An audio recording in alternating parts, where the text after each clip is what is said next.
Yeah, hello, good afternoon, good evening, good morning. Greetings to everyone, regardless of where you are. How are you doing? Hope you're fine. Hope you're doing good. The week is still young. It's just Tuesday. Hope your family is doing fine and you're striving, you're surviving, regardless of whatever it is you might be facing. You know, just stay positive at all times. So I'm here with you guys today to break down context, you know, understanding the context of things, the context of everything. Everything in life has context. So everything you witness, everything you experience, everything you come across, there's a context to that thing that you're witnessing. So I want to break it down to everyone so you can understand the importance of knowing the context of things. Because having the context of things gives you understanding. So you need to actually understand what's the context behind what I witnessed, what's the context behind this thing that I saw happen or I heard or this and that. So you can better understand things clearly and make meaningful decisions from knowing the full picture of things. Although it's not every time you can know the full picture of things though. So if I may ask, like, how much of reality do you think you actually experience? When you see something, you hear something, you read something, your mind tends to automatically like fill in the blanks. It just interprets it and tells you, okay, this thing that you came across means this happened or that happened, or this is the reason why this is happening. There are lots of information everywhere now compared to the olden days where information was majorly through printing press. You have to get physical newspaper or someone needs to tell you something. Now you can get information just by being online. The internet has made everywhere a global village, so everybody's interconnected. Shout out to the first responders that came to help those in Colombia. Um, Condolence to the families that lost their loved ones, and may the souls of all the faithful departed rest in peace. Amen. The earthquake was something that I haven't seen in a while, so it was, I think, 7.4, the magnitude, which was intense. There were so many horrific videos that came out of Colombia yesterday. But I hope rescue workers and the government will intensify efforts to save those that are trapped under rubbles or those that are in harm's way. So back to what we're saying, there are lots of information everywhere around us, but most times after we consume those information, we still aren't clear. We're still confused about something, or we're still not getting the full picture. You know, information without context is more like a fragment. And when you're given fragments of information, your mind has to fill up the gap. You get things that you're not aware of and create an interpretation of what you were told. And most of the times, when you're not given the full context of things, you make the wrong interpretation of things you consume. You know, so most of the times on social media, what you see is not the full picture. What a person might tell you that happened might not be the full picture. And you yourself now, you will now end up making that sound like, oh, this is exactly what happened straight from the horse's mouth. And that is not what happened. So the context of things, when you know the context behind everything you come across, you have greater understanding of exactly what happened, or exactly what is the full picture of things that happened yet. We humans, our brains, like I said in one of my podcasts, one of my live streams, sorry, I said podcast, our brains work like a machine, and some biological traits that human beings developed due to survival in the olden days are still evident in the way we behave till now. And some of those traits are not something we need in this era because there are no wild animals, there are no like danger is not as severe as before. Now people live in estates, people live in secured environment where you can't just easily see a lion. You get so our brain developed the act of filling in the gaps so that we can make quick decisions. And those quick decisions now will save us from harm from and like being hurt or stuff like that. Like if a person can be in the forest now in the olden days, once we hear something that sounds like a familiar animal that we know that is harmful, is flight. We take off and we start making actions to leave that vicinity.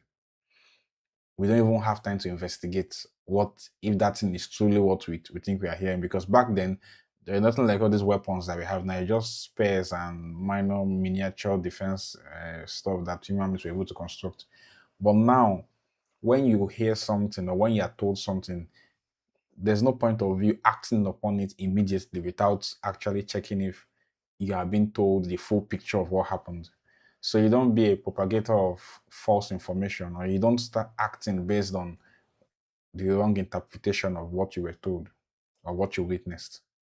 You know, that leads me to observation and interpretation. You know, observation is what happened. What do you observe that happened? Observation is I observed a man was running or this was happening. That's observation. Observation is basically what happened or what you witnessed, what you were told or what you experienced. You get interpretation now, on the other hand, is the story that our mind creates around what happens. Yeah. So I'll give an example, like I said earlier. If you are walking on the road now and suddenly you see a person running very fast opposite you, running fast towards you, maybe you're on the main road or something, you've observed that this man is running in your direction, not towards you, but running like away from somewhere that you're heading towards. Now, that's an observation. Then the interpretation, now, on the other hand, will be you most likely, if you're in Nigeria, like most of us, the way we live in Nigeria, once a person is running, either it's danger or the person's a thief.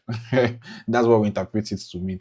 We don't check if it's either he's a thief, he's avoiding arrest. So we'll start waiting to hear ole, ole, ole, or the equivalent in other dialects. If it's in Lagos now, we start waiting to hear Ole. Once we hear Ole now, Egba Adubos and other road guys will come out and start chasing the person. So you can observe something and have a wrong interpretation of what you observed.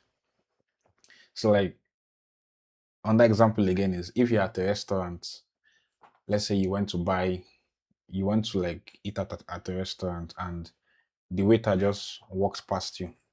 He doesn't ask you or give you a menu or ask you what do you want or what will you like to eat.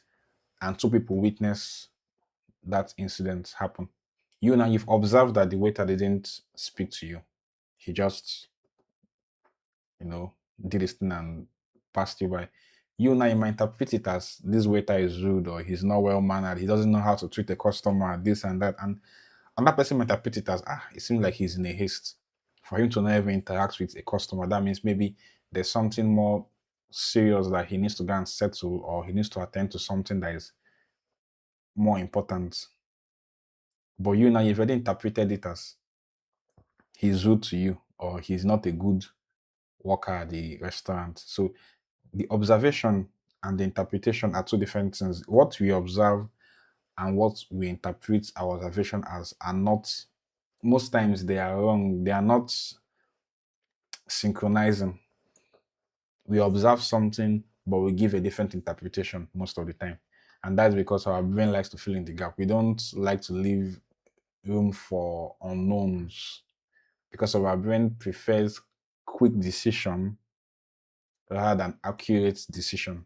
And that came from the ancient days when human beings had to make quick decisions at all times because making quick decisions back then was very, very important. Like I said, wild animals, anything can happen, and if you're not fast in making a decision, your life might be lost in the olden days. That's happening. Many people like just died and stuff. So our brain now got used to that and made it like a norm in almost every traces of humanity. Once, mostly in African races, because Africans still have that mentality more than white. Whites don't really have that mentality.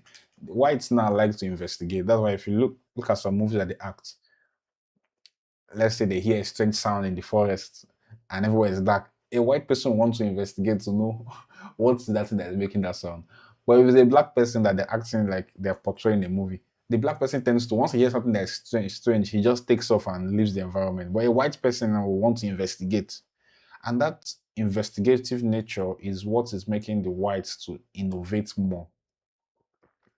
That's quest to know more, to understand, to know what they don't understand, like what they don't know. They want to understand things more, they want to know.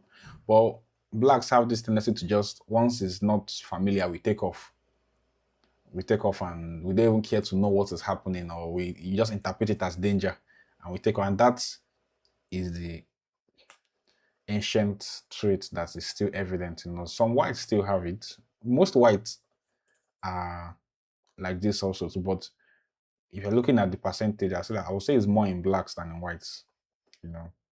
So how does our brain work actually? You know, our brain receives signals. You know, our brain is basically like the CPU of this whole machine, this biological machine that we are living in currently, because we are not our body.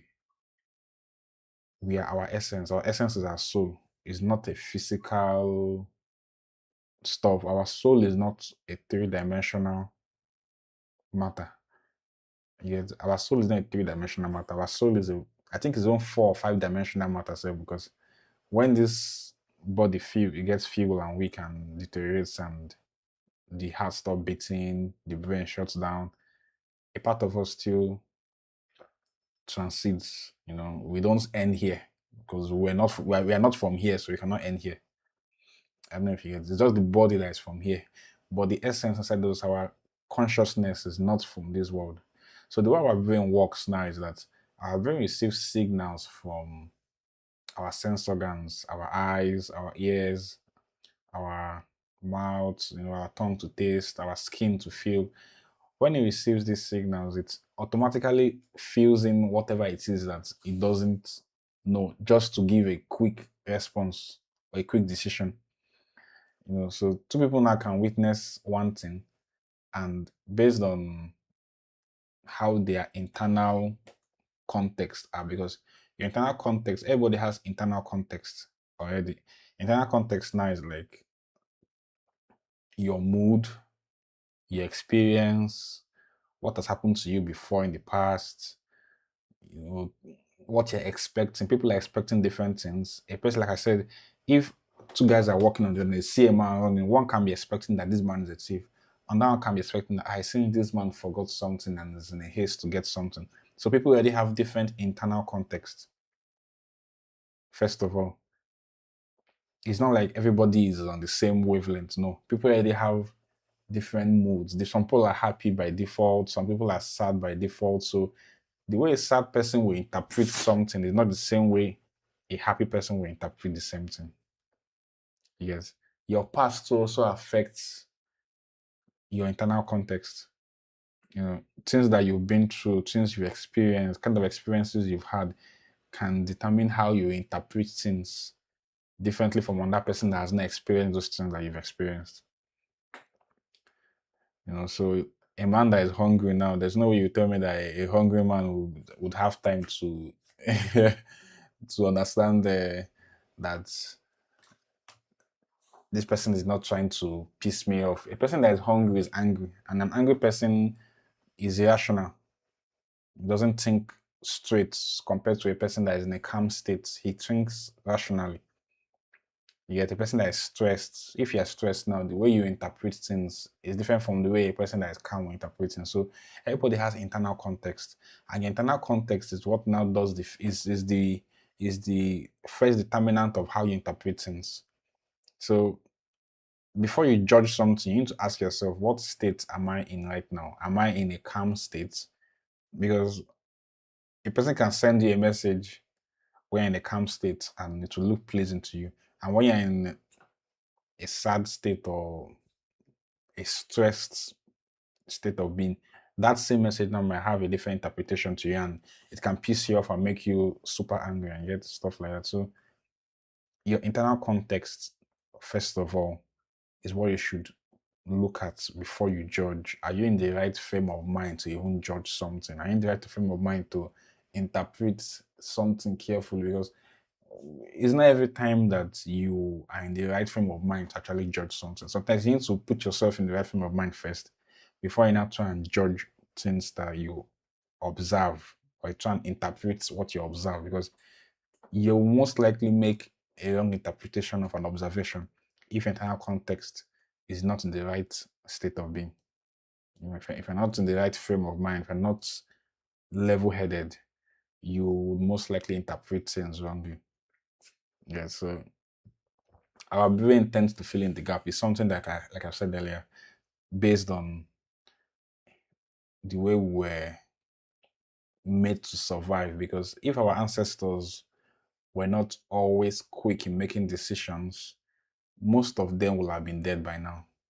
Because then there's nothing like first aid or hospital or defense or this and that. So when you come in contact with some things, you need to make quick decisions. That was back then.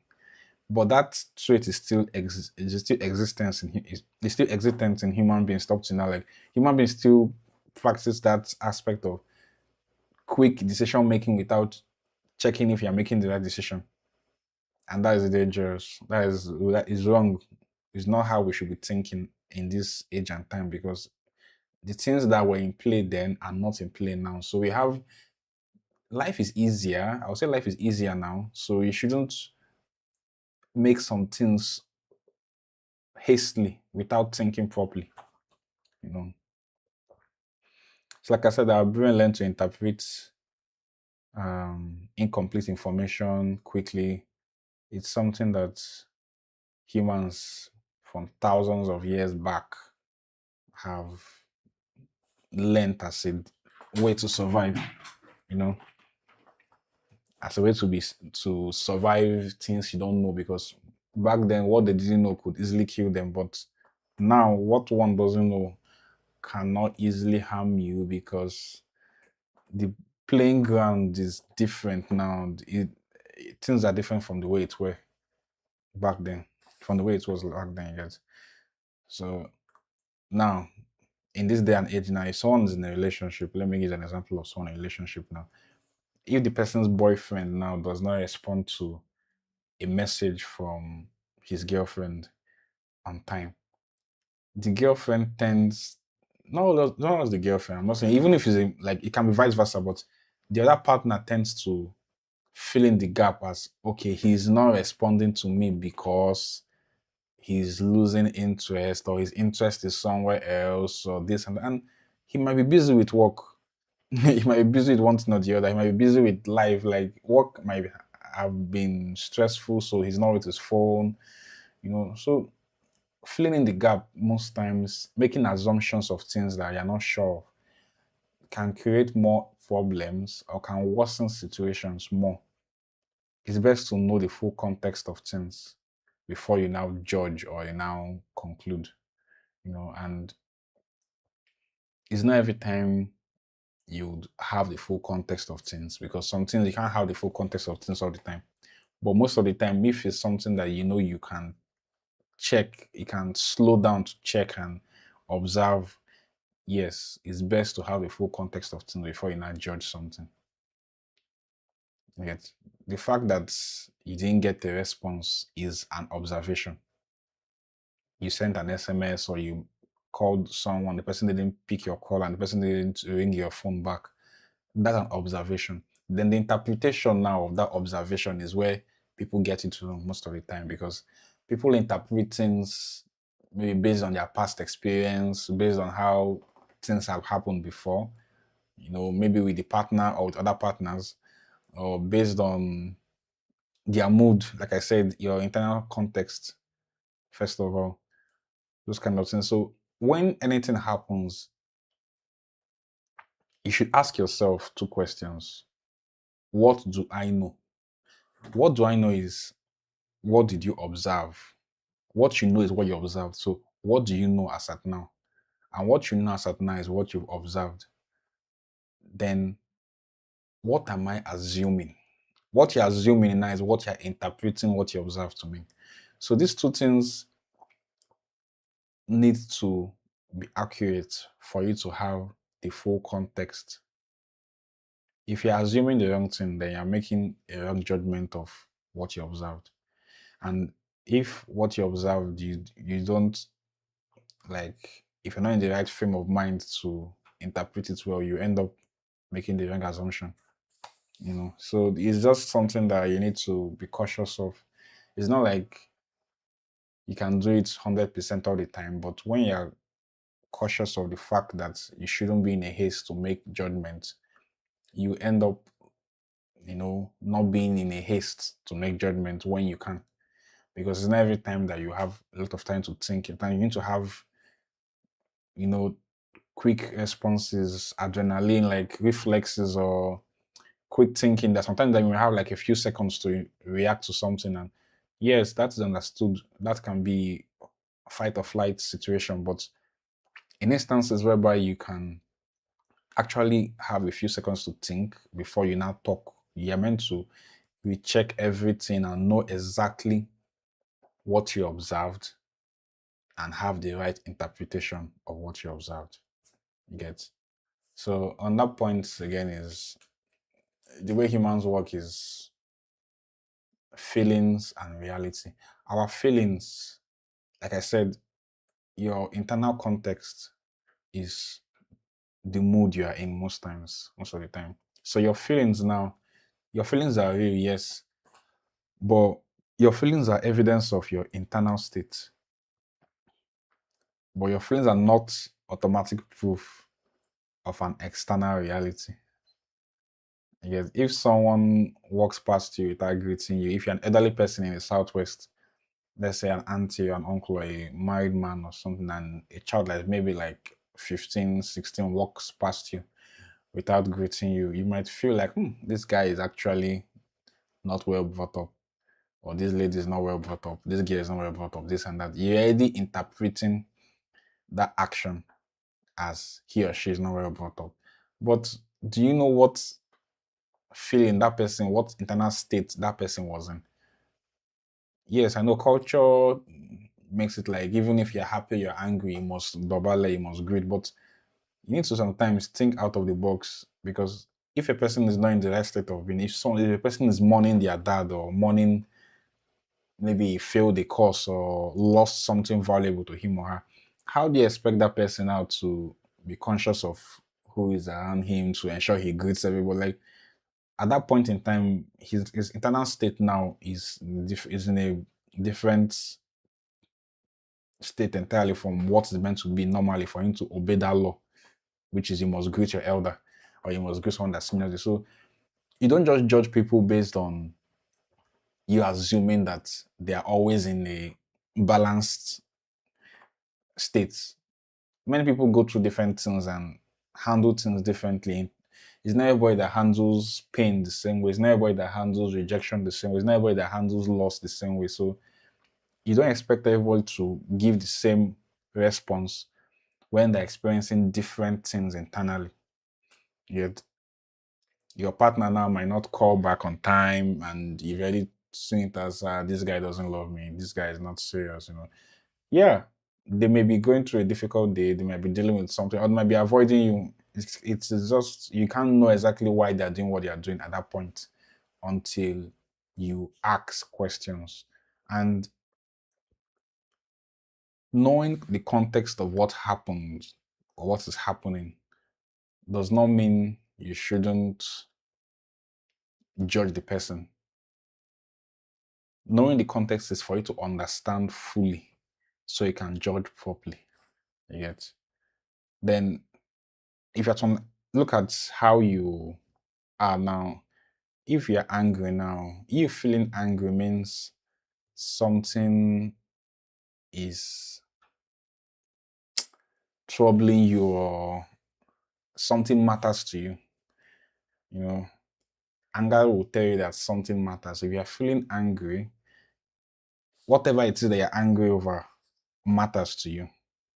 If you're feeling scared, fear on its own tells you that something is threatening you or something feels threatening to you. You get? Then if you're feeling hot, you feeling hot means something affected you.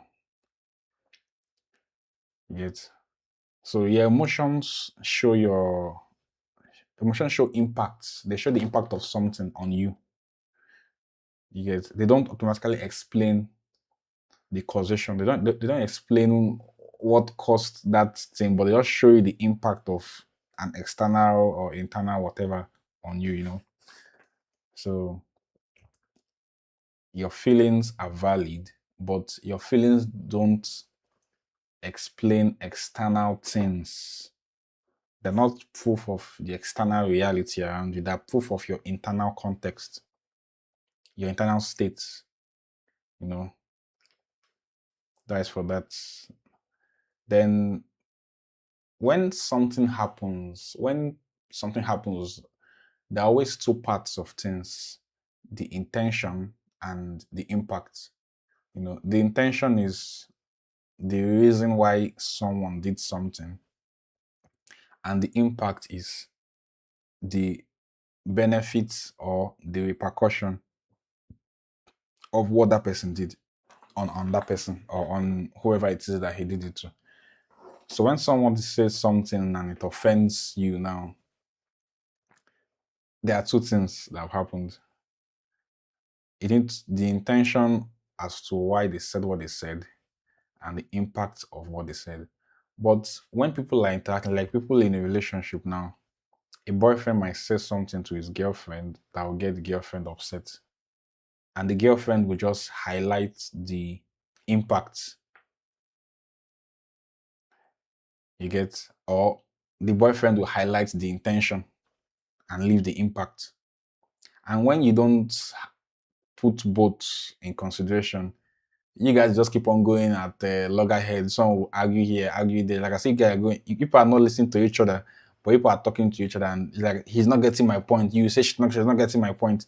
Two of his points are valid, but it's because of two of you are not focusing on the collective point. You're focusing on the individual point, and most time the person that is the oppressor, the person at fault, focuses on the intention. Then the victim or the person that was faulted focuses on the impact. So in that case now is not proper, because when she's complaining that the impact is wrong, he will complain the intention was right.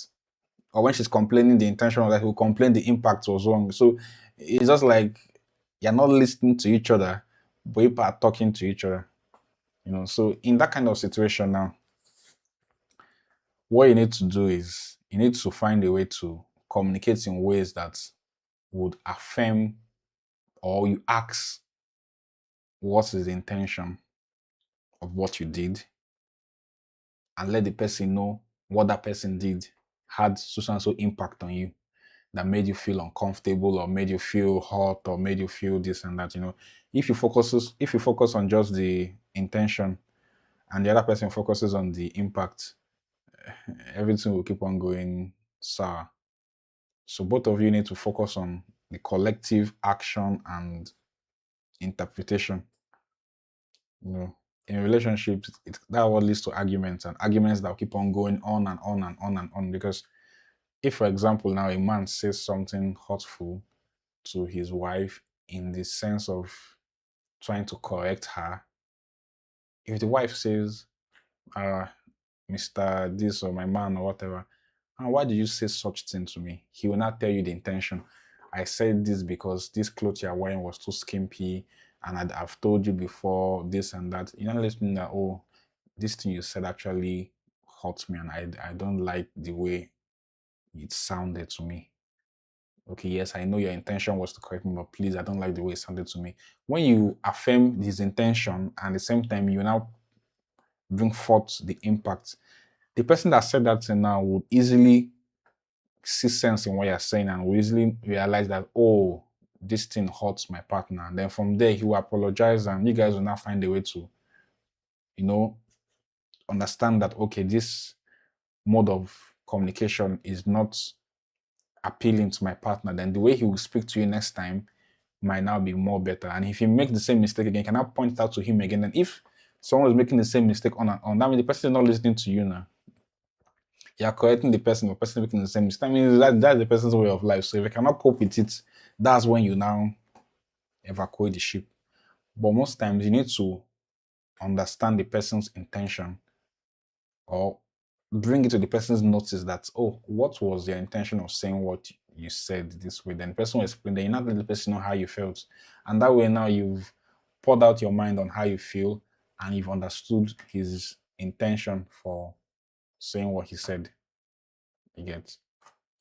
So there's something common amongst most humans now, which is we tend to have this sense of complete confidence that with what we've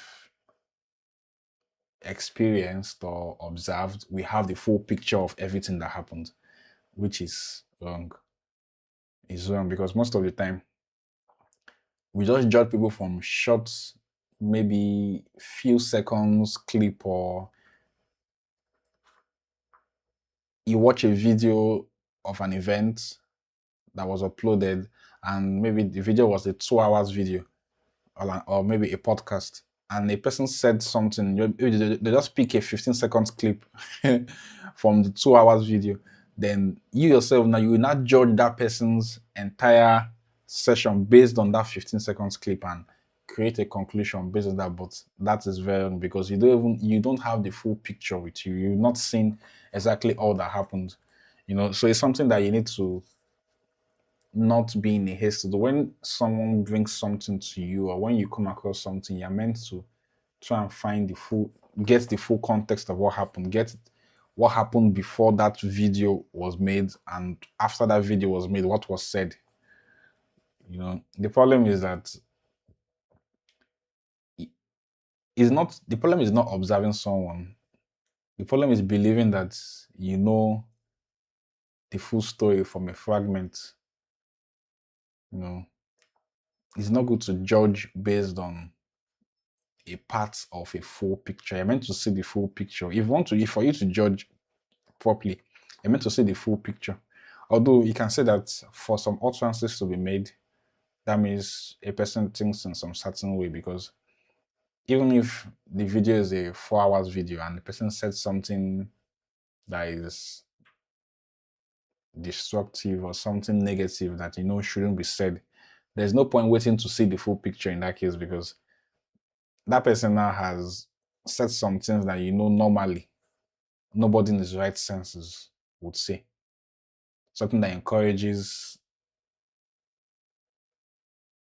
self-harm or something that encourages negative vices that has no positive impact to the society at large. Encourages killing, encourages rape and stuff like that. There's no point to see the full picture, because in that case now we can judge that book by the cover because of how the cover looks like.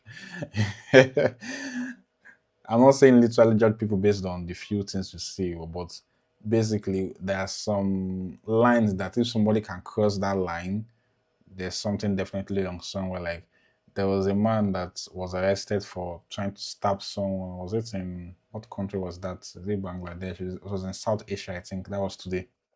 For someone to think of trying to stab someone, even if the person is mourning someone, for you to go to that extreme, there's something wrong somewhere. So there are some instances whereby if someone crosses a certain line, you can use that few seconds observation to judge that there's something wrong, although you might not know what is entirely wrong, but just know there's something wrong. And if there's something wrong, then that means it's best to stay clear from that kind of person. Context gives you complete understanding of what is actually happening or what was actually meant to be observed and interpreted. Even in the Bible itself, there are parts of the Bible that people will just read a certain verse and use that verse to try and enforce an interpretation when there are verses before that verse and there are verses after that verse, but they'll just pick one line or pick two lines. Like, for example, now the one about tattoos now. I think it's in Leviticus. Is it Leviticus? Um, yeah, I think it's in Leviticus. I think it's in Leviticus, yeah. Leviticus 19. Okay, let me check it. Let me check it. I have my Bible here with me. Let me check it. So it's actually in Leviticus 19, right? I think. And I read it yesterday. Oh, it's like this Leviticus 19, 20, 28. Oh, 28, yeah. Okay, from 26. Do not eat any meat with blood still in it. Do not practice any kind of magic. Do not cut the hair on the sides of your head or trim your beards or tattoo yourself or cut gashes in your body to mourn for the dead. I am the Lord. So see this from the Bible now. This line here, this one verse is what people used to criminalize tattoo. But if you read it from, if you 20, if I think you need to read from the entire chapter 19 to get the full context, but they will skip out this part that they said to mourn the dead. So now let me read it again. Do not eat any meat with blood still in it. Do not practice any kind of magic. Do not cut the hair on the sides of your head, or trim your beards, or tattoo yourself, or cut gashes in your body to mourn the dead. So all of this is saying, do not do any of this to mourn the dead. They didn't say do not do any of this if your reason is to design your body. But if it's to mourn the dead, that is when it is against it. But most religious leaders, while growing up, they were just against tattoo generally. They didn't put the emphasis on don't do tattoo to mourn the dead, that kind of thing. So context of everything matters. If you are not looking at the context of things, you end up making a wrong decision. And when you make a wrong decision now, you will not give out the false information that you yourself in the long run, you'd end up realizing that you were wrong. But that's only if you are wise enough to understand that you don't know it all. And learning is continuous, because if you're feeling like you know it all, you won't even think of questioning what you believe, because most of your beliefs are if you know the context behind your belief, most of your beliefs are enforced onto you from childbirth. So if you're looking at the context of you believing something, you know that, oh, everything actually has context. But most people don't have the time to think that far. Most people don't have time to think that far. Context matters in everything you do in life, because everything you do in life is not happening as a single event. Something that's happened before that thing now happens. Even from childbirth, something happened before you were born. You were conceived in a certain country with certain religions. So that's why you will most likely be in one of the religions in that place. There's a context behind everything. Everything about your life, there's a context behind it. So the earlier you start realizing that nothing happens without something, nothing happens in just like that, the better, because in that way now you'll be able to now calm down to understand the context behind everything you do. Even when you consume content online or you consume news, like you hear news like inflation has reduced in Nigeria, and people automatically interpret it to mean the economy is getting better. But if you look at the context at which inflation, they announced the inflation, they used a different method of measuring inflation. And that's why you will not get a reduced inflation. It doesn't mean that inflation has reduced actually, But once the method of calculating inflation changes, you get a different result. So most times look at the context of everything you come across. If you see a video of a person losing his temper or something, you don't know why he's acting in a harsh way or why he's shouting or whatever. That person might have lost something so dear to him that if you're the one that lost that thing, the way you react will even be different from the way that person reacted. So you don't need to always judge things just by observing things. When you observe things, do you observe what happened before that thing, or do you know what led to that thing happening? You need to know the context of everything that happens so they can make the right judgment. It's as simple as that. Know the context of everything that happens so you can make the right judgment. You know, and when you look at stock prices, price of stocks rising sporadically, be like, oh, Nigeria is very this, Nigeria is very that. Okay, yeah, Nigeria is doing good in some things. The APC administration has gotten it right in a few things and has gotten it wrong in many other things. So stock price is increasing, or Nigerian stock market being attractive without the devaluation that happened. How would it be attractive? And that devaluation made what we have currently to worthless.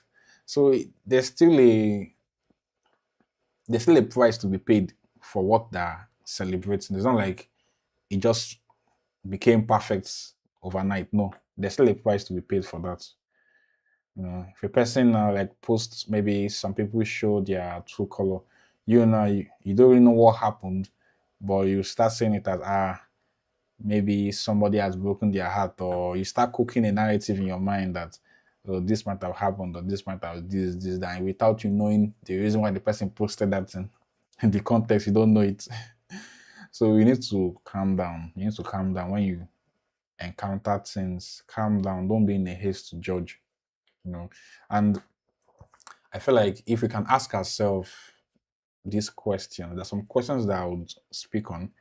If you can ask ourselves these questions every time you encounter something, you'll be able to give a proper judgment of what might have happened, to get the full context and to be able to interpret the observation properly. You know, when you encounter something or when you see something, these questions don't mean that you are not thinking for yourself, or you refuse to make a decision. No, you can still make a decision, yes. You can still, but they help you make better decisions. You get when you can ask yourself these questions, you end up making better decisions. Like things like, what am I observing? You need to ask yourself, okay, what am I observing? It's not like you ask yourself verbally. These are things you ask yourself in your brain. It's in milliseconds that you do things like this. What am I observing? You need to separate what you are observing, which is what is happening, from the story that you're cooking in your head, which is what you're interpreting it to mean, or what you're assuming happened. You need to be objective. What am I observing? Okay, I'm observing a man running. As simple as that. You're observing a man running. Now the interpretation now that you're ahead will be, I'm observing a potential thief. I'm observing a man that stole something. That's what you might start interpreting. So you need to be able to separate your interpretation from the observation. Be objective. What are you observing? To ask yourself that question. You know. Number two, what information is missing? Okay, I'm seeing a man running. Yes, but what else don't you know that has happened in the past before you now saw the man running? So you need to ask yourself this thing, like, is there anything that you don't know that happened before you observe what is happening now? So you'll be able to know, okay, oh, based on that thing that happened, this is the reason why this is happening. So you have a clear picture and you can understand what is happening way better. You get, ask yourself again, what assumptions are you making? because everybody makes assumptions based on what they observe. So you need to be able to like more like cross check what your brain is telling you, because your brain tells you things without you even knowing your brain is telling you. You think you're the one that is thinking that, I told you you are a spiritual being in a biological body called this. This is a biological body. You're a spiritual being. You're not. This is like an avatar. Think you watch Avatar by James Cameron. This is just the way we are making. China is making robots now. That is the same way a supreme being made us, made this thing that we have, this biological body, and imputed consciousness into it, gave it the ability to multiply by true reproduction. That is the same way AI now, without the software, the hardware is rubbish, is useless. The software is our consciousness, the hardware is this body. So this body now might make your spirit think you are the one thinking something, but meanwhile the body is just the one filling in the gaps automatically to try and give you a quick response so you can make a quick decision, not the accurate decision, but a quick decision. A quick decision is to make you do something or interpret something fast, but an accurate decision comes from observation, analysis, context, what happened before. Okay, this is what you observed now. After you observed this, what happened next? Was the person, do you see policemen holding the man? Oh, that affirms that he was a thief, or that affirms he did something bad. So you need to have the full context of things. I need to know what you're assuming. What are you assuming? Ask yourself that question, because your mind creates assumptions for you. You know, what else now could explain what you've experienced? You need to ask yourself that question also too. Are there other possible explanations for what you've experienced, or is what you is what you're assuming the only experience that sorry the only explanation for what you experienced? Because if you only have one explanation for what you experienced, that means you're not moving based on facts, but you're moving based on assumptions, and you've already assumed only one thing. Maybe it's probably based on what you've experienced before, something that you've come across before. Your brain tends to use that, your past experience, to try and judge when a similar thing is happening. And although it is smart, it is wise to be street savvy, because there's some places you'll be in, you don't need to experience everything before you know what is going to happen next. As some environments you'll be in, you need to be very quick in making decisions. So is something that you need to apply wisdom in. It's not every time you need to know the full picture before you know you need to do this. Based on where you are, based on what has been happening in that environment, you can tell what might happen to you when you be in that environment also too. What is the larger context? That is, what is the bigger picture from what you're not seeing? The bigger picture now will come when you know what happened before. You already know what you witnessed. Then you now know what happened after you witnessed that. So you now put those three together. That will give you the bigger picture. Yes. So that bigger picture now is what will give you this clarity on exactly what happened. Then you will to understand, okay, this is what is happening. Then on that point again to look at is, who is providing the information for you? Where are you getting the information from? Are you getting the information from your first person view? Are you the one observing what happened? Are you the one that is witnessing it? Or somebody is telling you what happened?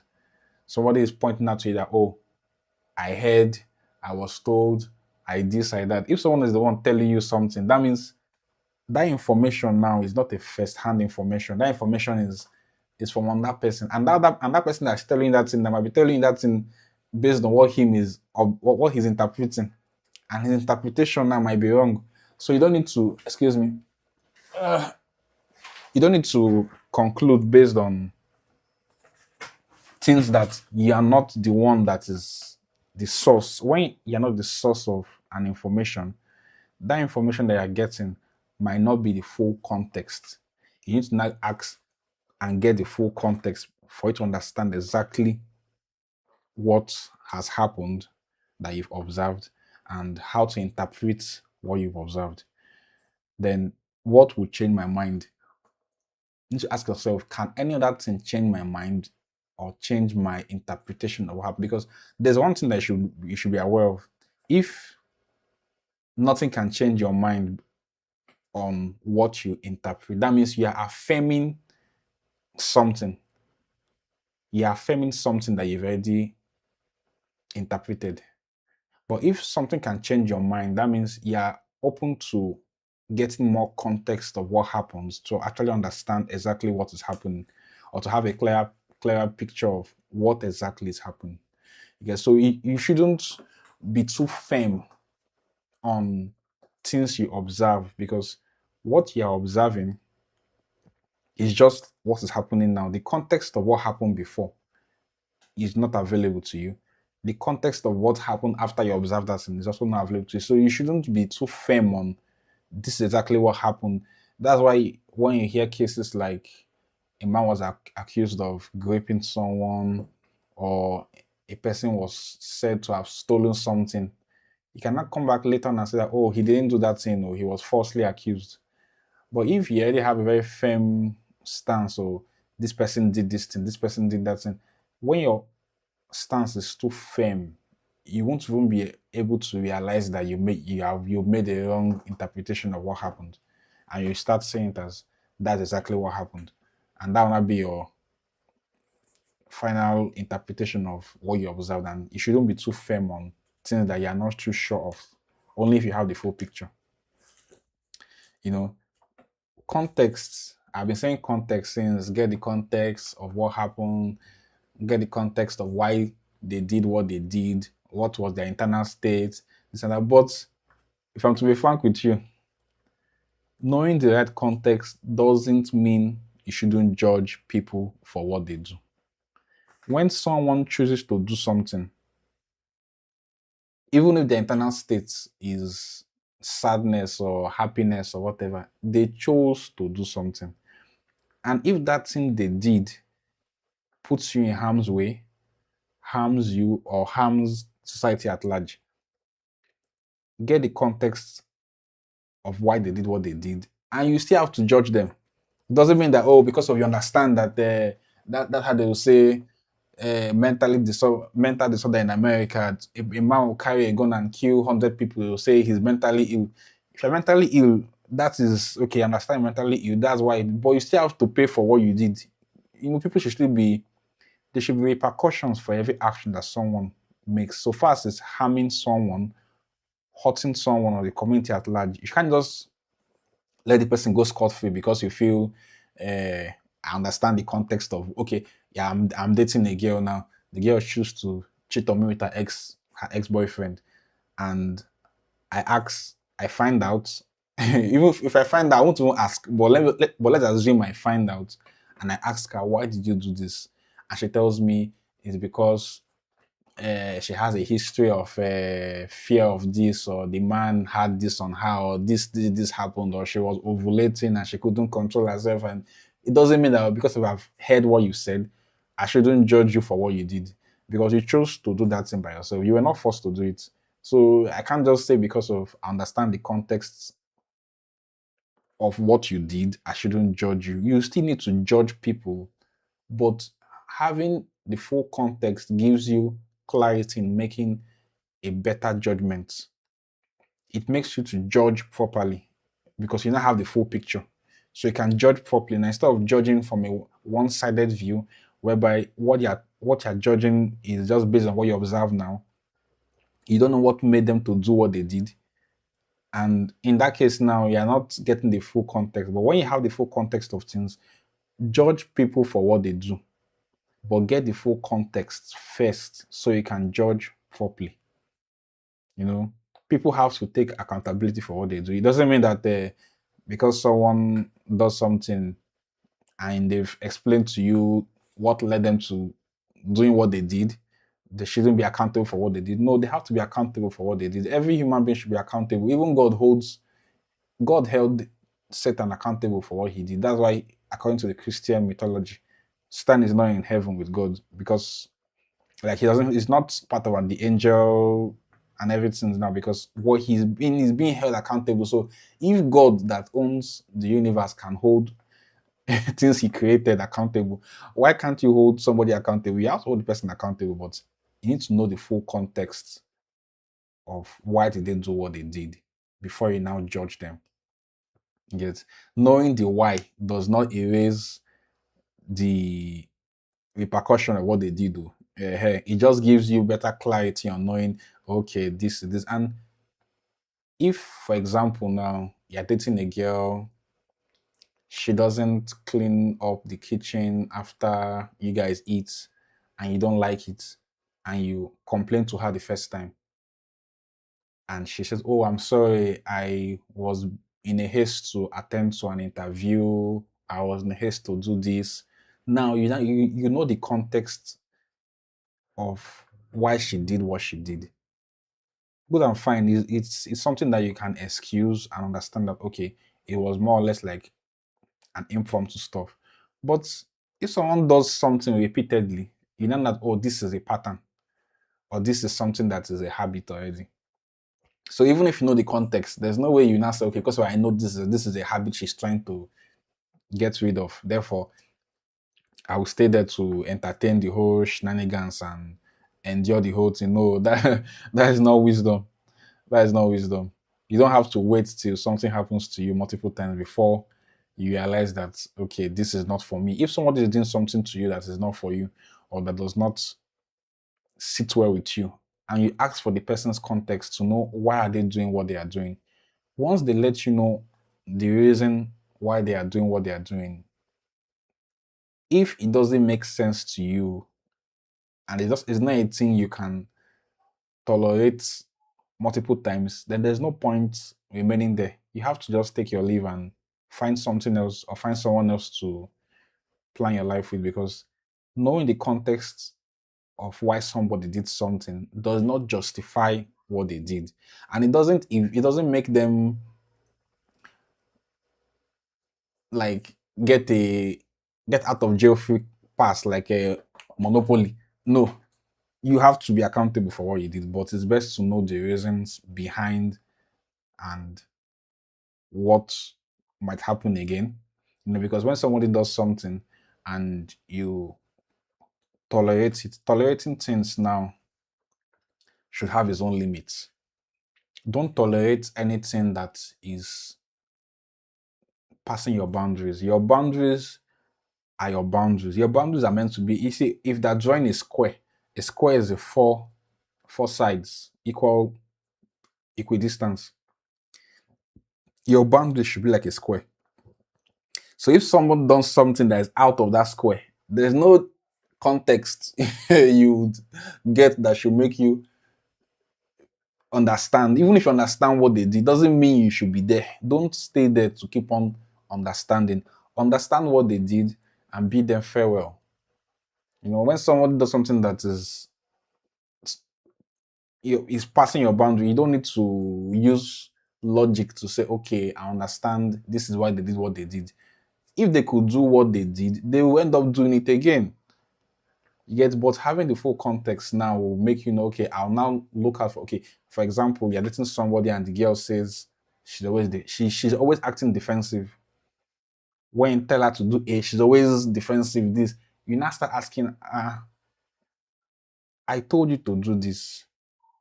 That was what I said, and you interpreted it as this.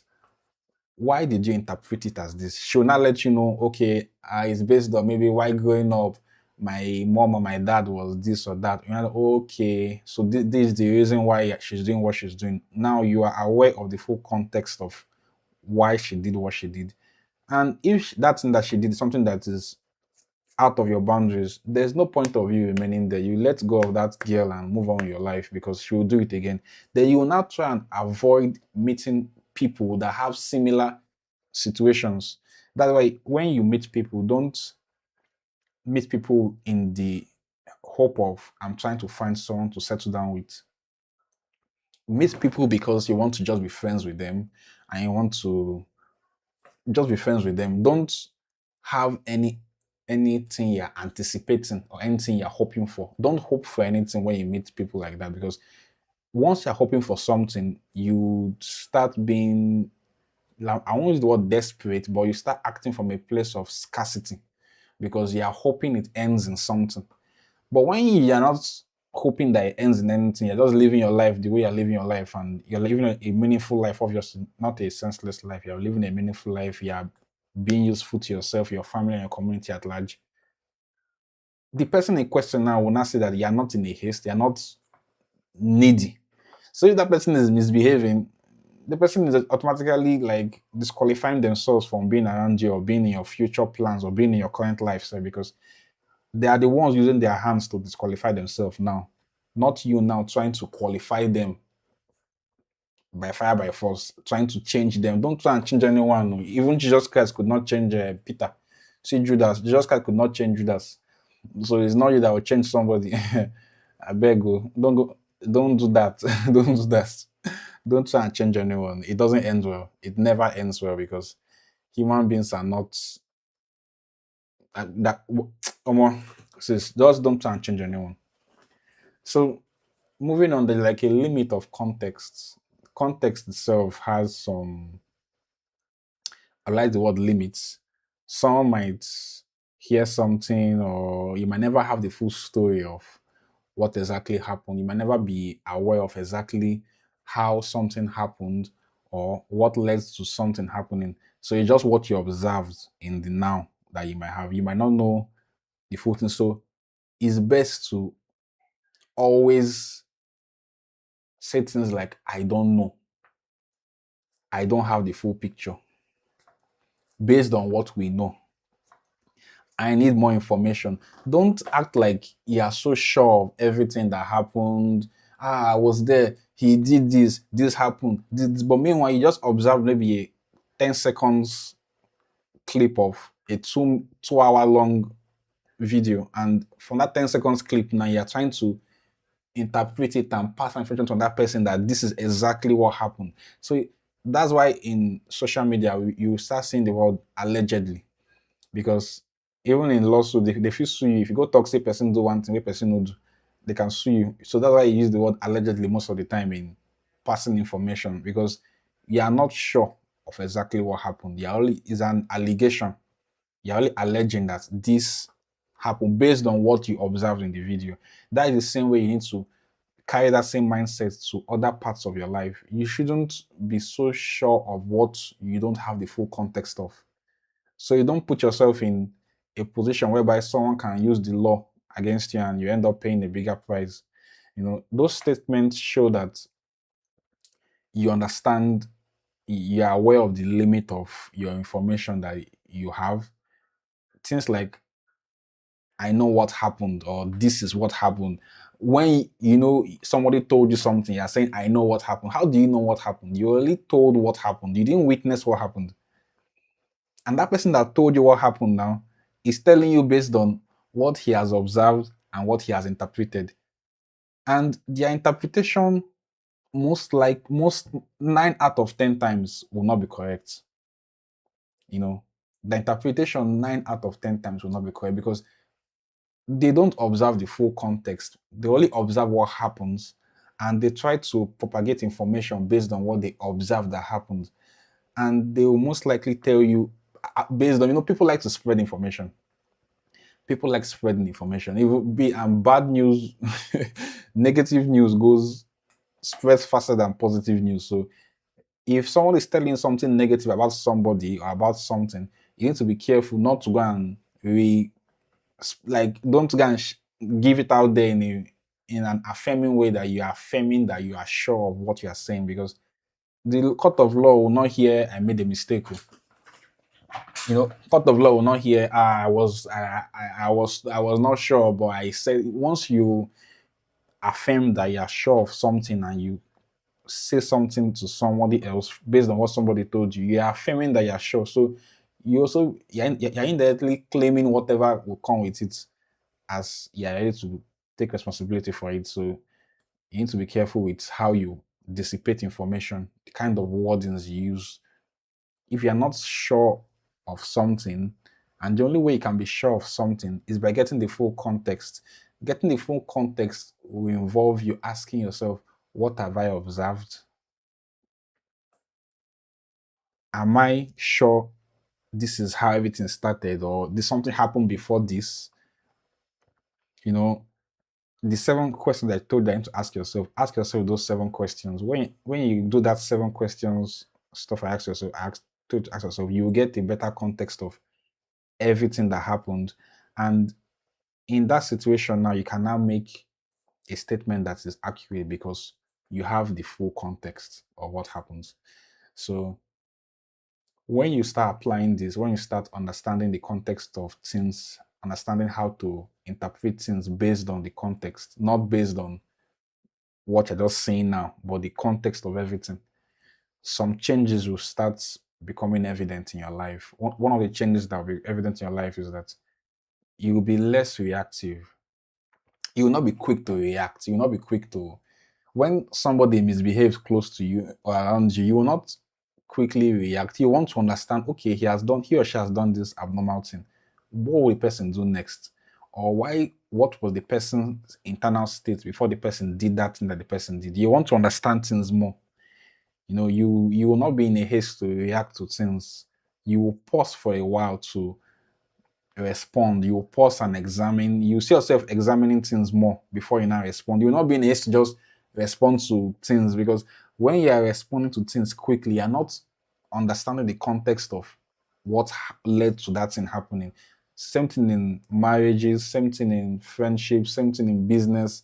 Anything that involves two people, someone does something, you shouldn't be in a haste to react, because if you're in a haste to react, you are judging based on what you're observing.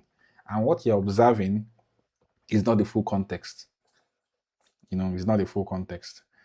And that benefit of understanding context is it will not be easy to manipulate you. Someone cannot easily manipulate someone that seeks the full context of things, because you tend to ask for evidence. What's your source? Where do you get this information from? You want to know the full picture before you can now make a decision on if you validate something that you were told, or if you would seek for more clarity. When you're taking context of things seriously, excuse me, you'll not just easily fall for anything they'll tell you. They'll just tell you, oh, do this and you get that. And people easily believe that, oh, this is this. No, you calm down, you ask questions, you be inquisitive to know more, to know the full picture. So knowing the context of things guides you in making a good decision. Then if you are in a haste to react to things, you end up making wrong decisions because you won't know the full context of everything that's happening around you. On that benefit of knowing the full context of things is you build better relationships. Instead of you assuming, you will now see yourself separating what you observed, you know, and the story that your biological body, your brain will interpret. Because once you observe something, your brain gives an interpretation of that thing based on what you've experienced before, or based on what it thinks is the exact explanation for what happened. Like I give you an example that if you're walking on the road now in Lagos State and a man is running, 90% of everybody in that environment is just waiting to hear ole, ole, ole. Once they hear ole, ole, ole, everybody would pounce on the person because their brains are all interpreting it as this man is running because he stole something. Now, this is the era of dancing now. Every thief must dance. That is the law of the land now. So everybody wants to catch a thief at the moment. So you need to not let what your brain is telling you to be the thing you choose first. You need to calm down. Your brain is just like a chatbot. Chatbots have some automated responses based on the programming. That's the same way your brain is like a chatbot. Your brain has some automated interpretation of things based on what you've experienced before, based on the things around you, the place you find yourself. Some things are like bound to happen. So your brain feels, okay, this thing has happened. Once it sees a trigger, it feels, oh, this is what is happening. And that might not be what is happening. That's why some people get lynched by mobs and killed when they are innocent. I can remember when I was in secondary school, they killed some guys that they said stole phones in Port Harcourt. and then they didn't steal those phones, but based on that environment, stealing is prominent. And the person that I think reported the issue to, it's sort of security agency. It wasn't the police. It was even the police. I can't remember, but they were so affirmative that this guy stole that thing, and they didn't have enough evidence. But those that they were reporting it to were not wise enough to seek the context of, okay, why are you saying they stole it? What is the evidence they stole it? Like, you need to have the full context of things before you make some kind of judgment, because your judgment can make or mar someone's life. And if you're always in a haste to make judgments, you will cause lots of havoc to those around you or those that you come across. And it's very, very dangerous. It's very dangerous. It's not a wise way to even live life. It's a very risky way. If you're always quick to judge, you're quick to interpret, you see a person sitting down, looking gloomy, you just interpret, see this poor man, or see this. Some millionaires and billionaires can just sit down on the roadside and maybe at a bar and be down. It doesn't mean that they are poor. Sometimes emotional traumas or psychological things might happen to someone that will make them react in a way that is uh, is similar to the way a poor person reacts. So if you're judging them as a poor man now, you might have missed your destiny helper. You might have missed someone that could make moves that will elevate you in life. That's why it's not good to judge without having the full context of things. You need to just calm down and find the time to think before you put out something out there. You know. So on a closing note, nothing exists in isolation. Everything is embedded in context. The religion you belong to is embedded in the context. The language you speak, the things you like, everything around you is there's a context behind everything you choose to do or everything you choose to believe. Even your beliefs are the ones that are the most obvious, because if you're from Pakistan, you'll most likely be a Muslim. If you're from Italy, you'll most likely be a Catholic. If you're from China, you'll most likely be into Buddhism or Hinduism. So there's a context behind everything that happens in the world generally. And when you view it from a third person view, you now see I won't call it a matrix, but it's more like a programming that everybody is playing into without thinking. That's why somebody can just say something and lots of people will believe it. Okay, for example, now,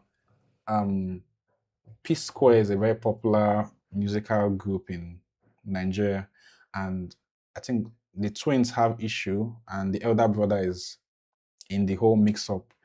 And a popular guy just came online and tried to, I'll not say he was entirely wrong, because what he said might be valid to him. That is his own personal truth. There's personal truth and there's objective truth.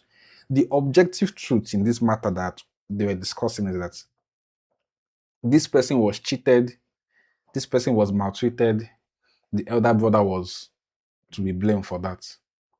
Then you're now saying your own personal truth of this person lied against on that musician, did this. How does that now? That is now trying to paint a narrative that everything this person is saying is irrelevant because of this particular. And he claims to have the full context of things. Yes, I'm among those that made him who he is to an extent based on my opportunity to be among some people in life, but it doesn't mean that you now follow the crowd and believe everything without you thinking. You need to be able to think. So the ability for you to think, to criticize things in your head, everything you observe, check, am I making the right judgment? You shouldn't just be in a haste to follow what the bandwagon is saying, because 9 out of 10 times people don't think for themselves. And the reason why because people have been brought up with this, there is a supreme person or there's a person. That's why every religion has a religious leader. There are Daddy Jews, there's Pope, there's Chief Imam. And people still believe there should be somebody that would help them decide what to do. There should be somebody that will help them interpret what is right. You yourself, you can think. The moment you start thinking and you start using your senses properly, you can be your own God. You don't need somebody else to interpret things for you. Somebody's interpretation should not supersede what you yourself you interpret, because that person has the same biological makeup as you are, as you do. The person has everything that the person has, you have it. So why should that person be the person to be giving you the right interpretation when you cannot give yourself the right interpretation? You need to ask yourself that question: what is in his brain? Is it not the same brain matter? Or what is in her brain? The same brain matter that is in everybody's brain. There's no alien. There are aliens, yes, but I'm not sure there's reptilians that are amongst us that are ahead of us. Everybody has the same biological makeup, so everybody should be able to think logically. You shouldn't base your decision making on somebody else's narration or belief. You should be able to think for yourself. The earlier you start thinking for yourself, the better, because you understand that most of the things that keeps the world running the way it is running like this because people are not thinking for themselves. If everybody start thinking for themselves now, people will start pointing out faults in something. And that's what happened in this P-Square case. People start pointing out fault. That how we just say all of this is invalid because of a point that you made. And that point is a personal point that cannot be, there's no evidence of what you're saying. You can't back it up. But you're saying based on what you observed, an objective truth is no longer the truth. Your personal truth is not the objective truth. No, it's wrong. It's wrong. I'll need to talk about personal truth and objective truth in my next live stream, because if people can understand personal truth and objective truth, you know that personal truth is what you yourself believe in based on what you choose to believe. And objective truth is what is true to everyone, regardless of your color, your skin type, your height, your whatever. An objective truth is the truth. A personal truth is your belief, or it is true to just you, basically. So you need to think well and ask those 7 questions. If you need the 7 questions again, number 1 question is, what did I observe? When something happens, what did you observe? Ask yourself that question. What did you observe?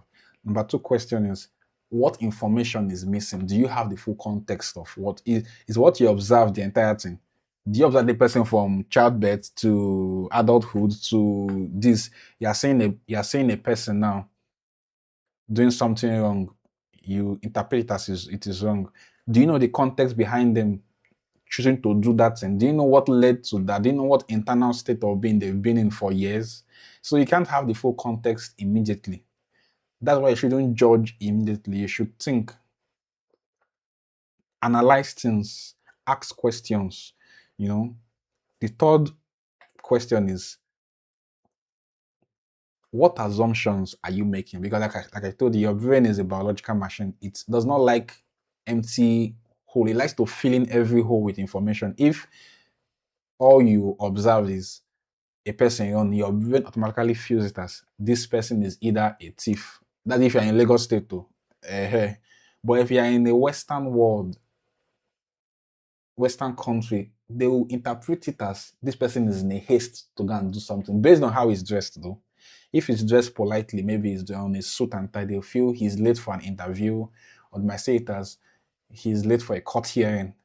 But if he's in Lagos, Nigeria, if you like wear suit and tie with hat, the first thing is this guy is a potential thief. That's the first thing that will come to their head before they not think of other things. So the environment you find yourself in, it gives you some sort of predetermined outcomes that your brain stores in one place. So once your brain sees anything similar to the trigger, it gives you that response as, oh, this is the interpretation, or this is what is happening, even when you're not sure that is what is happening. So you need to always seek the full context of what happens. The 4th question that you need to ask yourself at all time is, what else could explain what you observed or what you've experienced? Because if you only have one explanation and it's just based on what you saw now, and what you saw is not something credible enough, is the action that took place. Like, for example, a man running, he can be running for different reasons. He might be a mad person. He might be about to miss his flight, so he's running home to get something. He might be out to miss an exam. He might be a thief. You know, so there are so many possible outcomes for that kind of event. But if you see a person holding a knife stabbing somebody, you don't need to ask yourself what is the context. You need to stay clear of such environment first of all before you now ask why is he stabbing. Is it that he's stabbing somebody based on he's mentally deranged, or is out of vengeance or anger? You get different things should not have the same weight. The weight of a person stabbing someone is higher, so you don't need to seek a lot of context before you know that this is a dangerous situation. But the weight of somebody running is not enough for you to judge that this person is a thief. I don't know if you get what I'm saying. So you need to understand some things you might not have the full context, but you should be able to apply logic in choosing which is which one is what judging now. Very few are what judging now. Most need to actually get the full context before you can judge and get the right judgment. Yes, so the fifth question is what is the larger context? You need to know what is the larger context, that what is the bigger picture you're not seeing, what is the full picture that you've not really gotten or you've not really been informed of, but you've observed part of it. You're in an exam hall and cult guys enter inside your exam hall on your last paper of exam. In most federal university, you can understand if you went to a federal university in Nigeria, last day of exam for most said that's when court boys will come and deal with those that they have to deal with. So if you are seeing something like that now happening to someone, I know that person was a carried man before, you cannot, probably this guy did something to offend them or stuff like that. But if what you're saying is you're writing your last paper of your last exam paper and something happens to someone and you're not interpreting it so vastly without having the full picture, it is not right. It is not right. You don't have to interpret this. Different things have different weights. I give an example of a man running and a man stabbing somebody. There are two different actions. One needs the full context. One, you need the full context, but from afar. You need to be far away before you now seek that full context. You get? Then on that point, you need to look at this. Who is providing that information? Is it a first-hand information? Are you getting the information by yourself? Are you the one witnessing it? Or is somebody telling you something that the person observed? Because when people tell people things, they tell them the observation and the interpretation combined. So the person that is receiving the information now it will be hard for the person to separate the two, because the person that informed them has combined both together. Then what else could change your mind? If nothing else can change your mind, that means you're only defending a belief you already have. Because if you don't have the full context, you can't be sure exactly what happened. And if you're not sure exactly what happened, you should not hold on to one belief too strong. For example, you're living on a street, you see a girl walking down the aisle, maybe alone, okay, or with a man. Yeah, she's walking down the aisle with a man. You automatically interpret it as that is her partner. How are you so sure that is her partner? You're not so sure of anything because you don't know the person from Adam. So why are you so sure that is the interpretation of what you're saying? So you should be willing to get new information that would supersede what you already have. If what you have in your head, nothing else can change it, you believe that is the truth, that is the objective truth, then that means you're affirming what you believe. You're not seeking wisdom, you're not seeking understanding, you're only affirming what you believe in. Same thing for religions too. If you're holding on to, I think somewhere that I'll talk about religion. Let me not add religion to this mix up now, because religion on its own is a different massive topic to discuss, and it's not something you rush to discuss, so you don't miss any important points. But basically, you need to be careful in interpreting things you observe. You need to always get the full context of what happened. When you have the full context of what happened before the one you observed now, you'll be able to you'll be able to have a good judgment. You'll be able to pass a good judgment, and without passing good judgments, you end up making mistakes or making decisions that would, God, hurt people's lives, and that is very bad. Imagine you calling someone a thief and the person is not a thief because he's running. and everyone start beating him till he dies. Then you find out he wasn't a thief. Can you undo what you've done? You can't undo it. So you need to be careful in judging people. You don't judge people just by what you're seeing now. Get the full context and avoid lawsuits. When somebody tells you something and the person is telling you based on what he interpreted from what he observed, don't go and re-echo that same thing, because they will hold you for you being the one. That's why the word allegedly or reportedly and allegedly are two things you should be saying, so that you still have some grace in case if what you were told is the wrong information or what you were told is not the truth. Your duty is to decide if the pieces are enough to support what you already cooked up in your head or what you're about to cook up in your head. Context gives you understanding. So that's it. So do you have any questions about context so I can explain further? I think I've spoken on most of the issues, most of the points that I know I need to speak on. So are there like any point you guys have, any question or anything you want to get clarity on? You can ask your questions in the chat and I'll respond to them. No.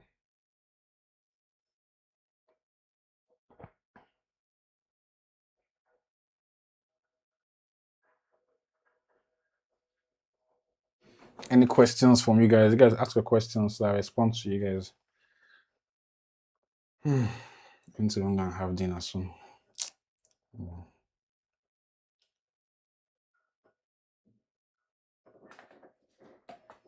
Chat, any question, any question?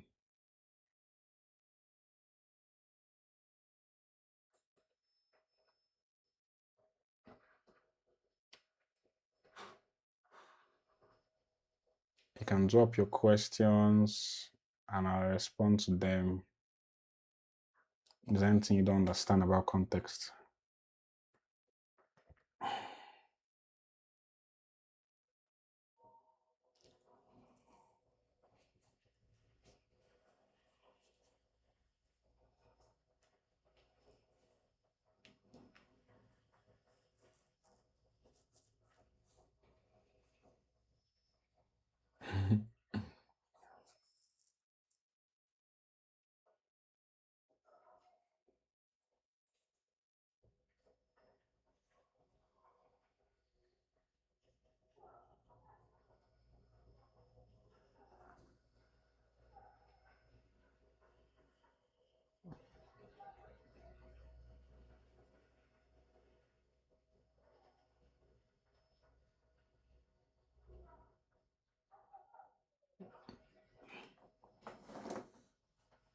So you need to just don't be in a haste to judge. Don't be in a haste to judge. If you're in a haste to judge, you'll make the wrong decisions. And you can harm people's reputation, you can hurt people's emotions, you can put yourself at risk, legal issues. So don't be in a haste. Oh, what the hell?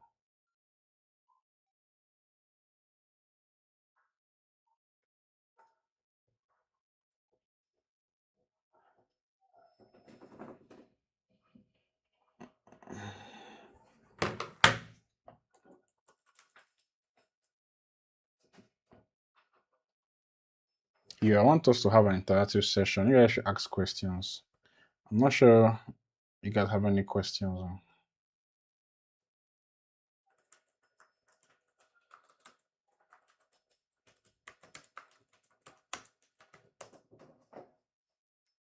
Mm.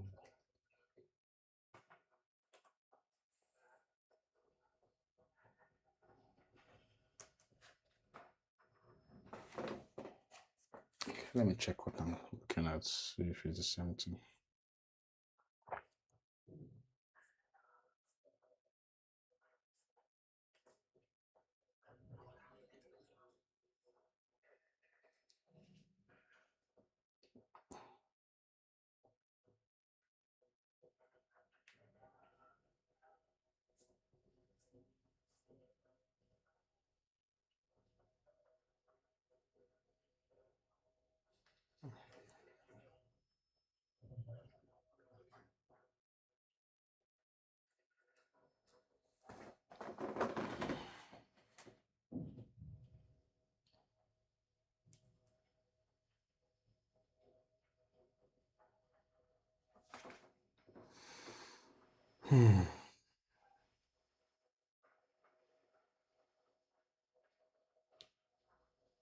Anyways, some there are no questions for now. I'll be taking a short break. I'll be back to attend to you guys' questions if you drop any question in the chat. All right, bye for now.